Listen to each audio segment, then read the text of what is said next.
Welcome to the Tank Podcast. In this week's episode, Claire Ducharme speaks with musician Angela Wai Nok Hui to discuss her experimental use of sound in The Church Bell Cancels, her performance at Bad Bias, a multidisciplinary event held at the Horse Hospital in London in March 2026.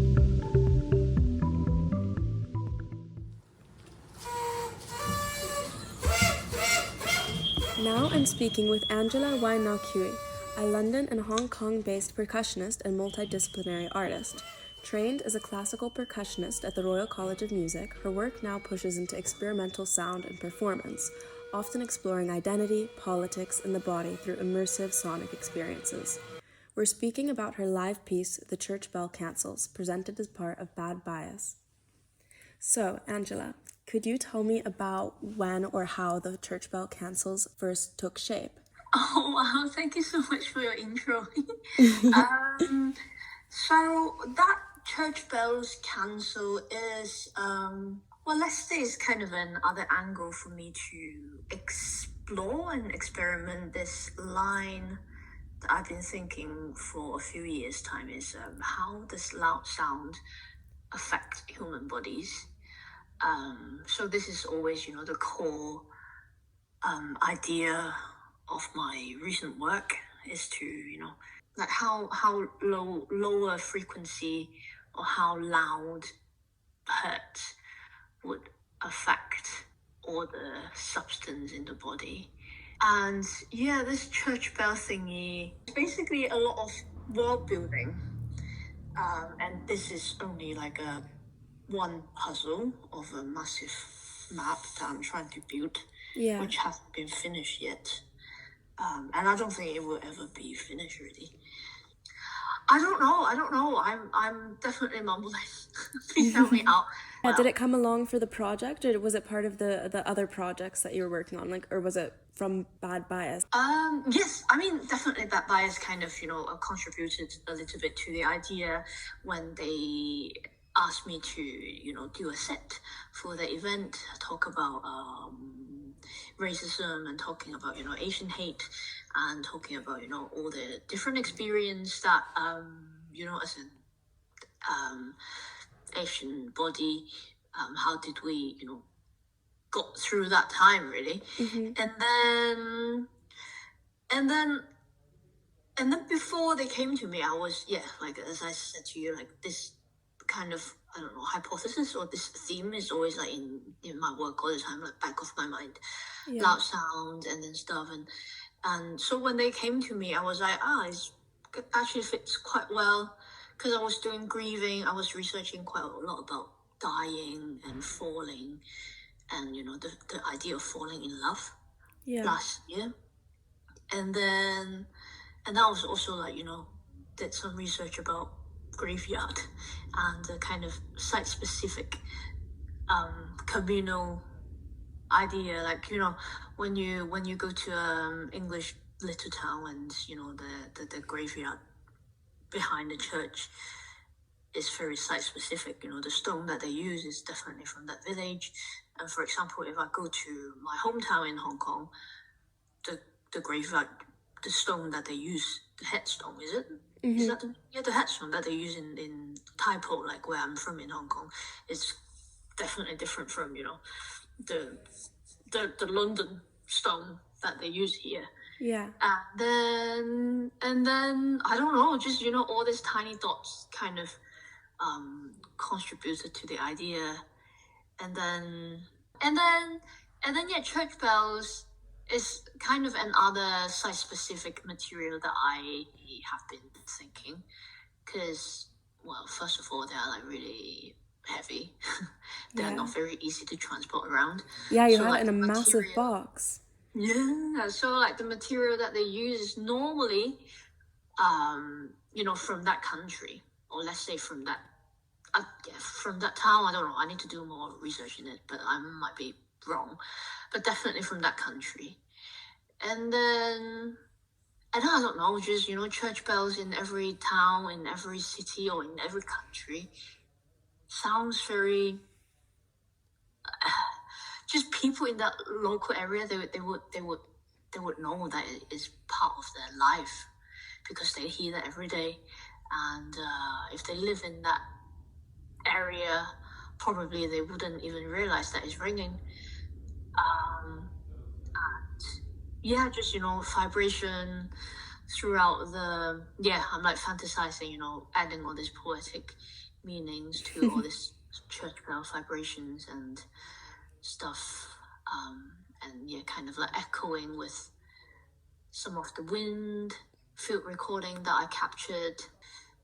Quite like to collect wind sound because wind is another sound element that I use in my work all the time as well. Is because it's quite hard to record wind as a sound artist or as a recording artist. Like wind sound is always something that people try to get rid of. When they're making a movie outdoor or when they're making some, I don't know, clips outdoor, they always want to get rid of the wind, right? It's kind of like something that they that doesn't make the talking or any other sound go through as beautifully as creators wish. And then I went to that direction. I was like, okay, I kind of quite like the glitchiness of wind. And also, I've always been fascinated with all the lo-fi stuff. And so I went to, record some wind. And I've been thinking wind is also, actually doesn't have a sound. It's only vibration or only movement that wind produce. Like, for example, the wind blows through a tree and the sound of the wind is actually the tree sound. It's not the wind sound at all. I think I should stop. Well, actually, could you tell me more about the different tools that you're using? Because I noticed you had bells, like little bells, and then you had, I think it was like party blowers. You had a red box. I can start with the party horns. Yeah, it's also another object that I have been using quite a lot recently since last year, like end of 24, 25, let's say. And then, I just like the color of it, and then I also like the sound of it, that it definitely echoes with the heart monitor sound. And then also, birthday. It has, I don't know, like it kind of implies a happy birthday celebration. But then the sound that I'm using when I'm blowing the horn is always the death sound, the heart monitor beeping and then stopping. And I don't know, they just kind of resonance with each other, I guess. Like the and just like it. And then I just love getting very messy in stuff that I do normally, in works that I create normally. And then it was featured in another piece. It's called Just Let Me Die a Little. It's it's kind of like a funeral procession with a lot of feedback from a cone speaker. And then I was like being very awkward for the whole 30 minutes. And also playing this party horns while smashing the snare drum, as you saw the other day as well, to implicate, the dying of a heart. But then what does it mean? Like the dying of a heart it could mean the physical body is still alive, but just a bit of it died and then a bit of it got left behind.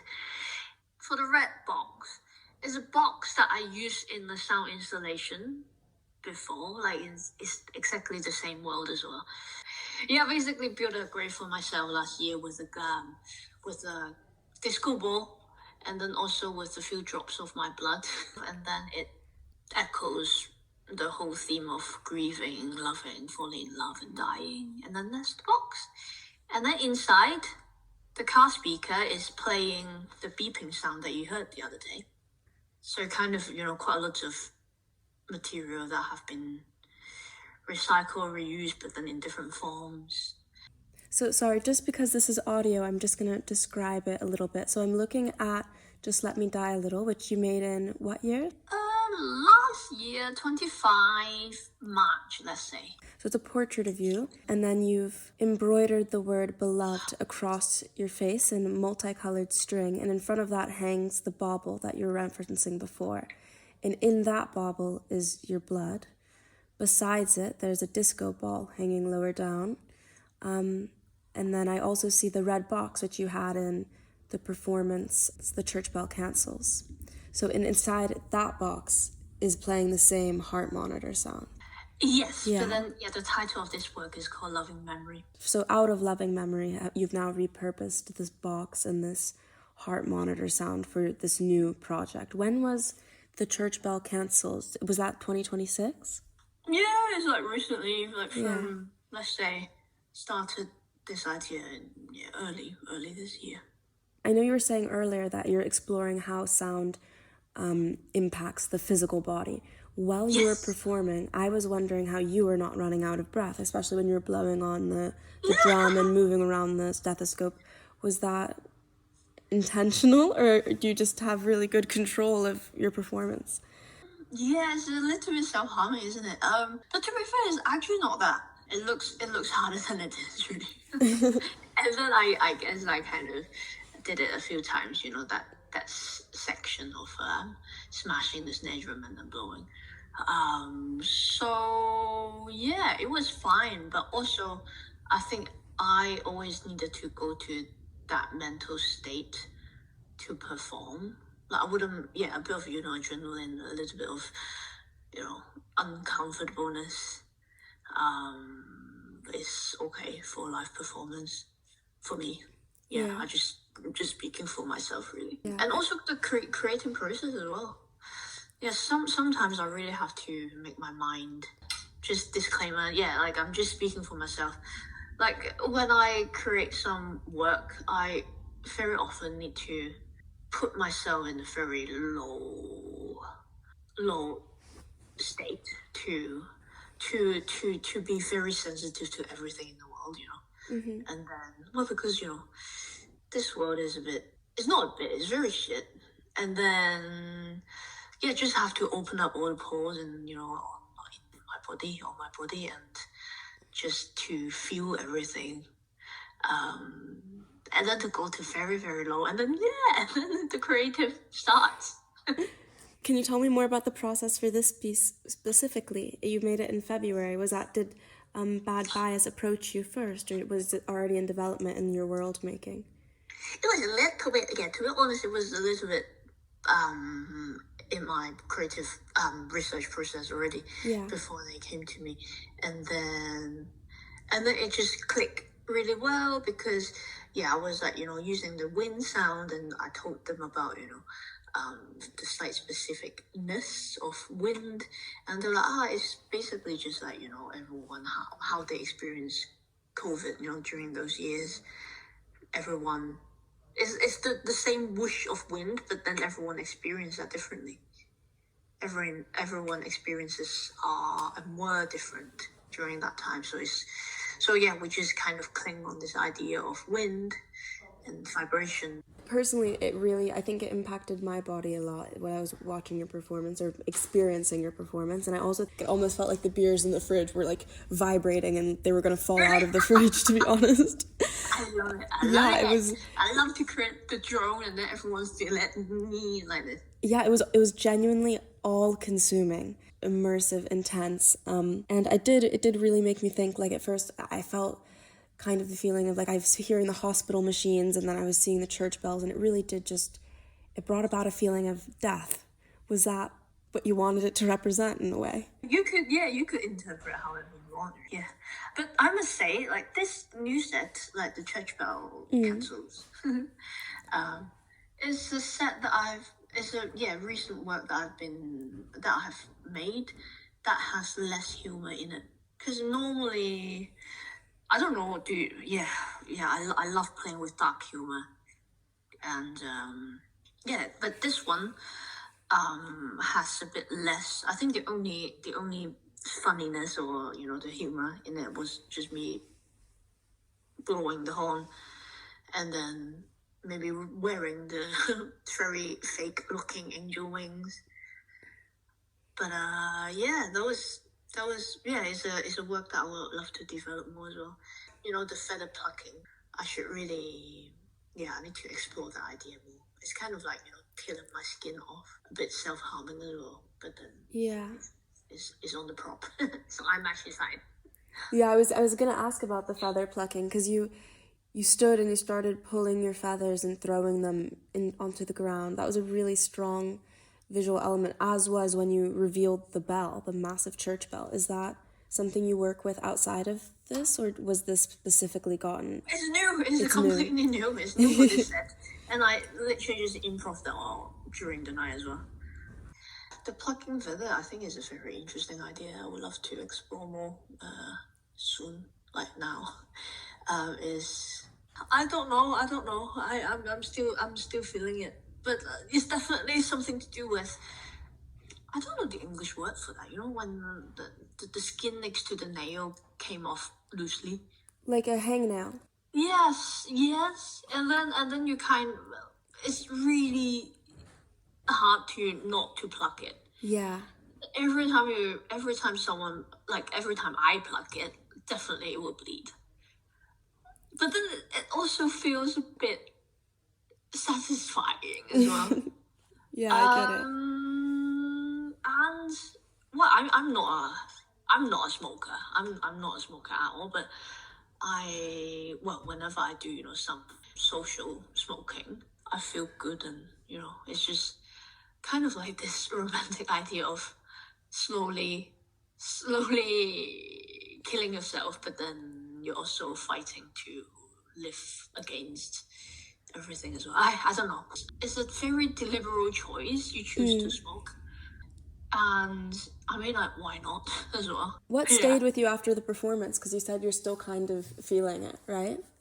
Every time after performance, I just feel uncertain.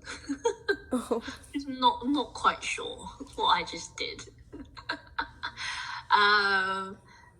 But no, not much feeling about it. It's just this idea of plucking feather kind of stuck with me, because it's kind of like new elements that I use.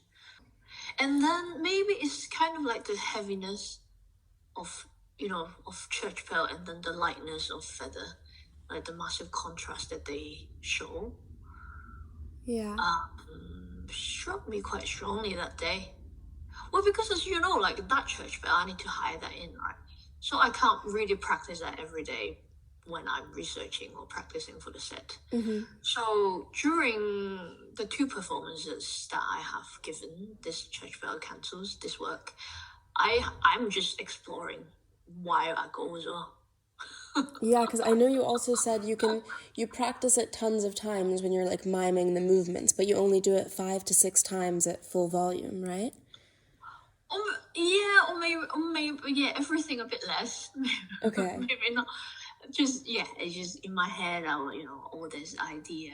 I know kind of what emotions I want myself to feel and I want to bring across, and I know where to go, when to go where. When the soundtrack, the backings in the house PA that night, for example, when I should switch and when I should pick up the wings.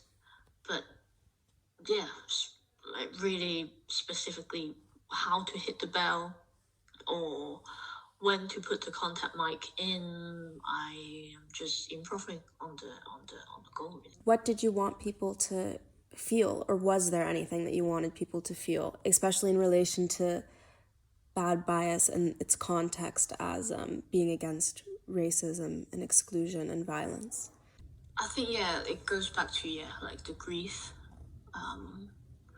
and then the sense of falling, and also go back to the character Wind.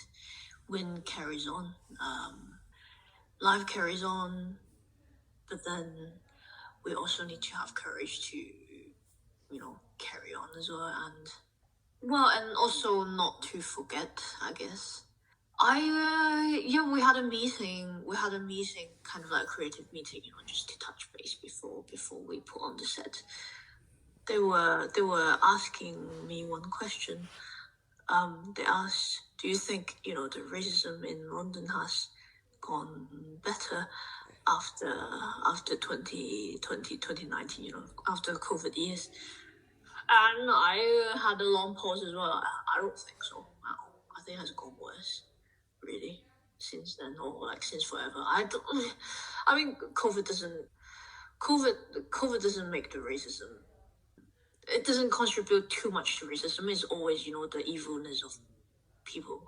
I just want to create a space for people to, don't know, just, for them to have a bit of space, sound space, a wave for them to swim around to kind of remember what they saw that night, all the moving images, or the clips, or the dance movements that they saw.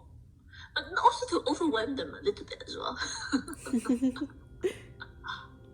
It's really hard as a percussionist. It's really hard to not to look at score and not to look at just musical notation and to just pull the bell and make it ring. But yeah, it's ongoing. Really, it has to be, because this is what I want to do.